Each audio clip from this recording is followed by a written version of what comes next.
एक बार हनुमान जी ऋषिकमुख पर्वत की एक बहुत ही ऊंची चोटी पर बैठे हुए थे। उसी समय भगवान रामचंद्र जी सीता जी की खोज करते हुए लक्ष्मण जी के साथ पर्वत पर इधर उधर घूम रहे थे। ऊंची चोटी पर से ही वानर के राजा सुग्रीव ने उन लोगों को देखा। सोचने लगा कि यह बाली के भेजे हुए योद्धा है जो मुझे मारने के लिए हाथ में धनुष बाण लिए आ रहे हैं। हाँ, दूर से देखने पर ये दोनों बहुत बलवान नजर आ रहे थे। डर से घबराकर उसने हनुमान जी से कहा, हनुमान, वह देखो, दो बहुत ही बलवान मनुष्य हाथ में धनुष बाण लिए इधर ही चले आ रहे हैं। लगता है इन्हें बाली ने मुझे मारने के लिए भेजा है। ये मुझे ही चारों ओर खोज रहे हैं। तुम तुरंत तपस्वी ब्राह्मण का रूप धारण कर लो और इन दोनों योद्धाओं के पास जाकर यह पता लगाओ कि ये कौन है और यहाँ किस लिए घूम रहे हैं। अगर कोई भय की बात जान पड़े तो मुझे वहीं से संकेत कर देना। मैं तुरंत ही पर्वत को छोड़कर कहीं भाग जाऊंगा। हाँ। सुग्रीव को अत्यंत डरा हुआ और घबराया देखकर हनुमान जी ने तुरंत तपस्वी ब्राह्मण का रूप बनाकर भगवान श्री रामचंद्र और लक्ष्मण जी के पास जा पहुंचे।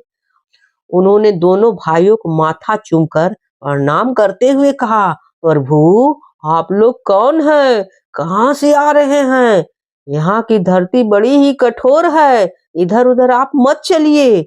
आप लोग के पैर बहुत ही कोमल हैं। किस कारण से आप यहाँ घूम रहे हैं?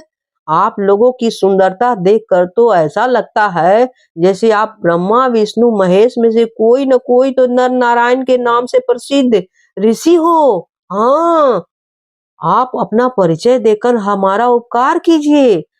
हनुमान जी की मन की अच्छी लगने वाली बातें सुनकर भगवान श्री रामचंद्र जी ने अपना और लक्ष्मण जी का परिचय देते हुए कहा, राक्षसों ने सीता जी का हरण कर लिया है। हम उन्हें खोजते हुए चारों ओर घूम रहे हैं। हे ब्राह्मण देव, मेरा नाम राम तथा मेरे भाई का नाम लक्ष्मण है। हम अयोध्या नरेश महाराज दशरथ के पुत्र हैं। अब आप अपना परिचय मुझे दीजिए। भगवान श्री रामचंद्र जी की बातें सुनकर हनुमान जी ने जान लिया कि ये स्वयं भगवान ही हैं। बस वह तुरंत ही उनके चरणों पर गिर पड़े। श्री राम ने उन्हें उठाकर गले लगा लिया। हनुमान जी ने कहा, प्रभु, आप तो सारे संसार के स्वामी हैं। मुझसे मेरा परिचय क्यों पूछते हैं? आपके चरणों की सेवा करने के लिए मेरा जन्म हुआ है। अब मुझे अपने परम पवित्र चरणों में जगह दे दीजिए। भगवान श्री राम ने प्रसन्न होकर उनके मस्तक पर अपना हाथ रख दिया। हनुमान जी ने उत्साह और प्रसन्नता से भरकर दोनों भाइयों को उठाकर कंधे पर बिठा लिया। सुग्रीव ने उन्हें कहा था कि भय की कोई बात होगी तो मुझे वहीं से संकेत कर देना। हनुमान जी ने राम और लक्ष्मण को कंधे पर बिठाया। यही सुग्रीव के लिए संकेत था कि इनसे कोई भय नहीं है। उन्हें कंधे पर बिठाए हुए ही सुग्रीव के पास आए और उनसे सुग्रीव का परिचय कराया। भगवान श्री राम ने सुग्रीव के दुख और कष्ट की सारी बातें जानी, उसे अपना मित्र बनाया और दुष्ट बाली को मारकर उसे राजा बना दिया। इस प्रकार हनुमान जी की सहायता से सुग्रीव का सारा दुख दूर हो गया।